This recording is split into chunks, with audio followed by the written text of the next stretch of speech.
కృష్ణయ్య కృష్ణయ్య, ఇప్పుడు అమ్మ బయటికి వెళ్ళిందిగా, అమ్మ చేసిన వెన్న తిందాం పదా.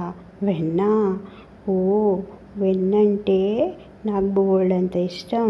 పదండి పదండి, అమ్మ రాకముందే అందరం కలిసి వెన్న తిందాం. జాగ్రత్తగా చూడండి, అమ్మ వస్తుంటే నాకు చెప్పండి. ఓకే, వెళ్దాం పదండి అందరం. నేను తీసిస్తాను, మీరందరూ తినండి. కృష్ణ, నువ్వు ఒక్కడివే తింటున్నావు ఏంటి పైన కూర్చొని? లేదు లేదు, నేను ఒక్కడనే తినటం లేదు, మీకు కూడా ఇస్తున్నాను. తీసుకోండి, తినండి. ఎంత తినాలనిపిస్తే అంత తినండి. కడుపు నిండా తినండి, భుజ నిండా తినండి. నేను తింటున్నాను, మీరు తినండి. కృష్ణయ్య కృష్ణయ్య, తొందరగా తొందరగా, అమ్మ వస్తుంది, తొందరగా దిగేసేయి. మళ్ళీ మన పనులు మనం చేసుకుందాం పదా.